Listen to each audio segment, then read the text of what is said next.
Radar de Notícias de volta, 18 horas e 27 minutos, virando agora.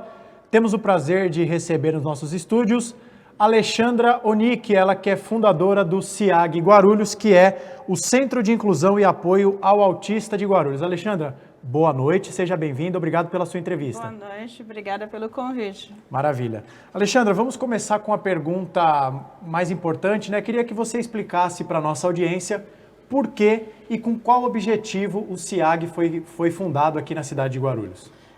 O CIAG ele foi fundado em setembro de 2010. Eu fui fundadora da instituição porque eu sou uma mãe atípica, eu tenho um filho autista de 20 anos.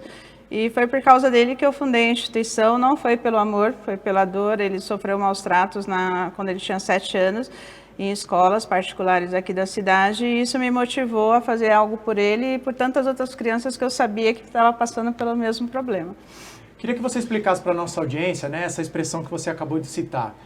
O que significa mãe atípico, pai atípico, né? Muitas pessoas sabem, mas algumas pessoas não estão familiarizadas com esse termo. É um termo que é usado para crianças que não estão dentro, que atípico é quando é diferente do que a gente está habituado, o típico, né? Então eles falam atípico, então a mãe atípica seria a mãe de crianças com alguma necessidade especial, não necessariamente autismo, mas qualquer outro tipo de deficiência. Ótimo. Preparando a pauta aqui da nossa entrevista, né, eu entrei no site do CIAG para elaborar as perguntas aqui para a nossa entrevista e eu vi que o CIAG tem alguns projetos, como por exemplo o Viver e Conviver e o Cuidando de Quem Cuida. Queria que você falasse para a nossa audiência, explicasse quais as diferenças, as semelhanças entre eles, como que atuam esses dois projetos ali no CIAG. Sim, o CIAG ele tem o projeto Viver e Conviver, que é um projeto que atende crianças e adolescentes com autismo, com idade de 2 a 17 anos, onde nós oferecemos apoio pedagógico, atividade de vida diária, que é para trabalhar independência e autonomia, educação física e artes. E para as famílias, nós temos o projeto o projeto Cuidando de Quem Cuida, em que a gente cuida de quem cuida deles. Então, nesse projeto, nós oferecemos apoio psicossocial em grupo e oficinas de geração de renda, porque a maioria que frequenta o projeto são mulheres, são mães que pararam de trabalhar para cuidar dos seus filhos, então, consequentemente, elas são dependentes financeiramente de alguém. Então, a gente oferece na instituição esse atendimento psicossocial em grupo e as oficinas de geração de renda para que elas possam aprender algo, que elas possam produzir em casa, ter a sua renda e ainda ter o tempo para cuidar da criança. Uhum.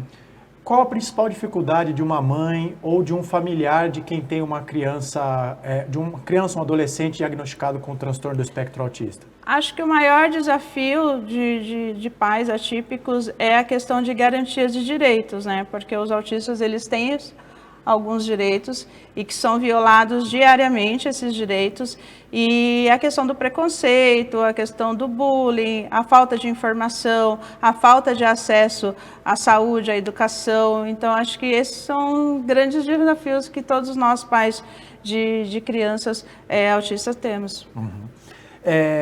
Alexandra, queria que você explicasse para nós de que forma o diagnóstico tardio afeta, impacta na vida não apenas de quem tem esse diagnóstico, da criança, do adolescente, mas também da família dessas crianças, desses adolescentes. Como que o diagnóstico tardio afeta na vida dessas pessoas? Ela impede o desenvolvimento, né? Então a gente sempre diz que quanto mais precoce o diagnóstico, melhor o prognóstico, porque assim, o autismo ele é uma condição clínica. Então, quanto mais cedo essa criança tem acesso às terapias adequadas, ao atendimento, melhor será a sua condição na fase da adolescência e na fase adulta. É que no Brasil a gente tem ainda poucos profissionais, né, capacitados. Então, agora que começou a aparecer terapeutas e médicos mais habilitados para trabalhar com a pessoa com TEA, mas assim, ainda falta muito profissional no mercado. Hoje tem vagas e não tem profissional, mas a questão é que a gente vê uma grande diferença entre uma criança que foi diagnosticada precocemente e que entrou com a intervenção corretamente e uma criança que foi diagnosticado numa fase mais tardia. A gente vê que o atraso no desenvolvimento assim, é notório, então por isso que a gente sempre diz da importância do diagnóstico precoce. E tem algum, eu não sei se a palavra, peço até que você me corrija, Tá. caso eu esteja dizendo algo errado. Tem algum sintoma, algum indicativo, algum traço da personalidade, da condição dessa criança, desse adolescente, que pode servir como uma espécie de indício para o pai, para o responsável, para procurar um diagnóstico, para que possa ser identificado se a criança tem o transtorno? Sim, existem as características que a gente fala, né? Então, são várias características que a gente pode observar, porque, assim, as características do autismo, ela desenvolve até os 3 anos de idade. Em alguns casos, a gente consegue perceber ainda bebês. Então, muitas vezes, por falta de informação, por falta de conhecimento, as famílias não têm essa noção e acaba deixando passar. Mas, assim, uma das características, assim, mais que chama atenção é a falta de contato visual, o atraso na fala, a dificuldade de relacionamento, é aquela criança também que prefere isolamento, que anda na ponta dos pés, tem movimento repetitivo, né, do corpo, do balançar das mãos, resistência à mudança de rotina, isso é uma característica muito predominante. Então, assim, se a criança tem de 4 a 6 dessas características que eu citei, já é um sinal de alerta. Então, a gente já orienta a buscar ajuda, buscar um neurologista infantil ou um psiquiatra infantil para começar o processo de diagnóstico. Só registrando a participação aqui da nossa audiência, muitas pessoas dizendo aqui no nosso chat, dizendo que estão aqui acompanhando a edição por conta da entrevista com a Alexandra. E agora que o Rafa colocou aqui na tela, o comentário do Dr. José Mário, que é espectador sempre presente aqui nos nossos programas.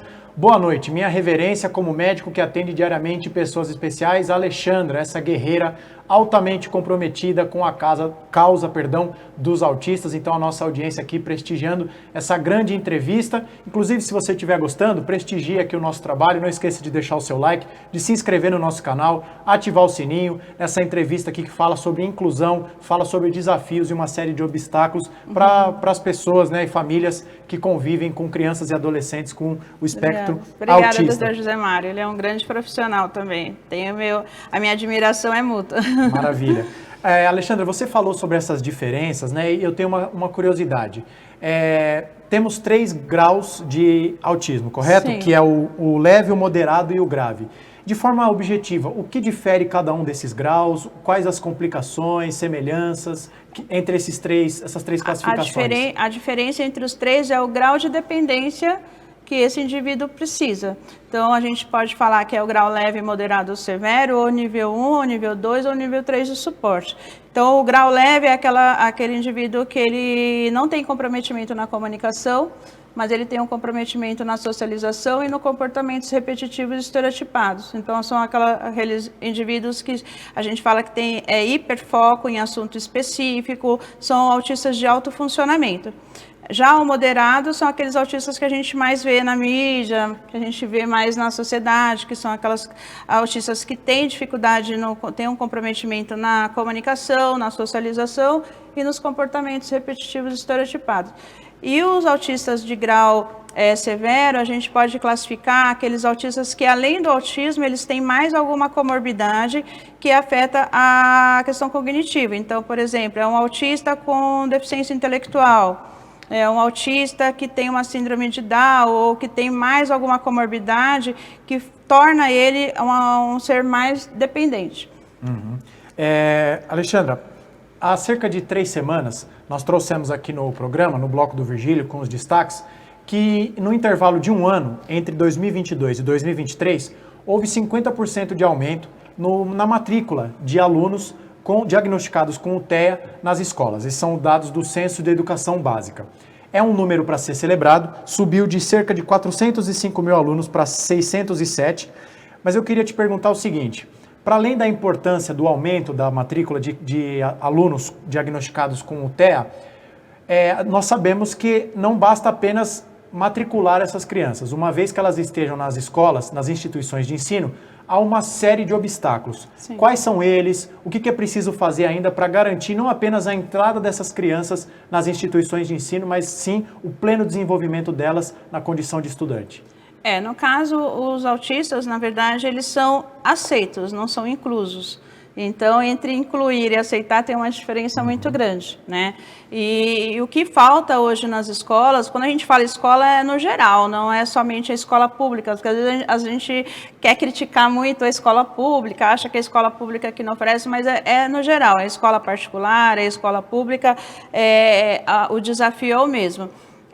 No caso, o que a gente fala que o que é mais desafiador, né, é a falta de capacitação dos profissionais, né, as escolas não investem na capacitação, material adaptado, então os autistas eles precisam de material adaptado, a garantia de um auxiliar de sala para que possa acompanhá-lo durante as atividades, então muitas vezes as famílias precisam recorrer à justiça para que ela possa ter esse auxiliar, sendo que a lei garante esse profissional, né, durante o período escolar.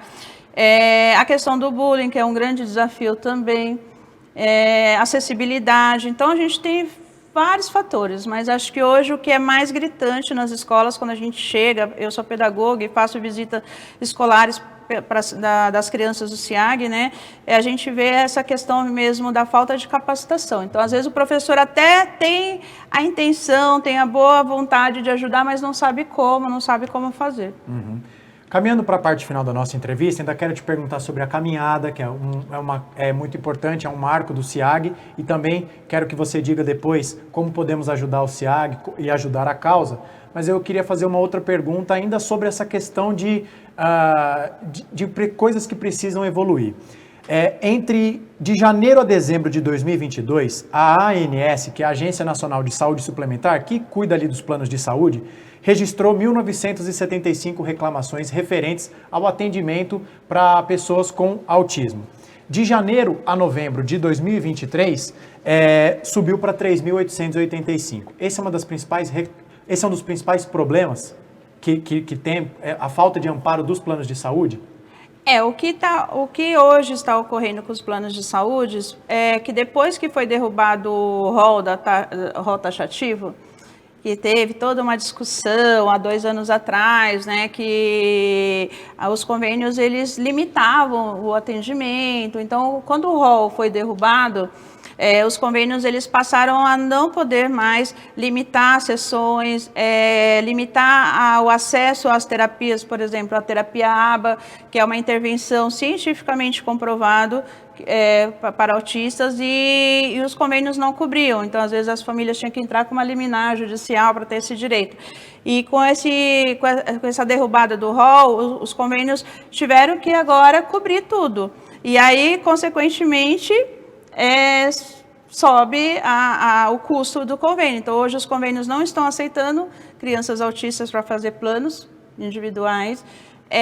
Não tem clínicas conveniadas o suficiente para atender a demanda, como eu falei agora há pouco. Não tem profissionais capacitados, assim, habilitados para atender pessoas com TEA. Então, hoje existe uma demanda muito grande nas clínicas de pacientes, mas não tem profissionais. Então, tem fila de espera hoje até em clínicas particulares. Então, você imagina no SUS. Então, a questão, eu acredito que subiu tanto assim, foi mesmo pela questão do rol, que agora os convênios não podem mais limitar nada. Para a gente encerrar, Alexandra, queria que você falasse para a nossa audiência de que forma a população de Guarulhos, a população do estado de São Paulo em geral, podem ajudar o SEAG, ajudar no desenvolvimento desse projeto tão importante para a causa do autismo. Sim, o SEAG ele fica no bairro do Gopoúva, então quem quiser acessar as nossas redes sociais é SEAG Guarulhos, tanto no Instagram como no Facebook, e o nosso site que é seag.org.br. Então nós temos várias ações sociais, como o programa programa Tampinha Legal, que a gente junta tampinhas plásticas com a comunidade, a nota fiscal paulista sem CPF, que as pessoas doam também como uma forma de ajudar. Então lá no site tem todas as formas de como ajudar a instituição. É só acessar o site e que vocês vão ficar por dentro de tudo, e as redes sociais também. Maravilha. Alexandra, queria te agradecer pela sua entrevista, por todas essas informações, essa verdadeira aula que você deu para nós e para a nossa audiência. Dizer que as portas do Radar de Notícias estarão sempre abertas. Obrigada. Conte conosco e volte mais vezes, tá certo? Muito obrigada. Tá certo. Um rápido intervalo então, e na sequência o Guto Tavares está de volta para entrevistar o professor Jesus. Voltamos já.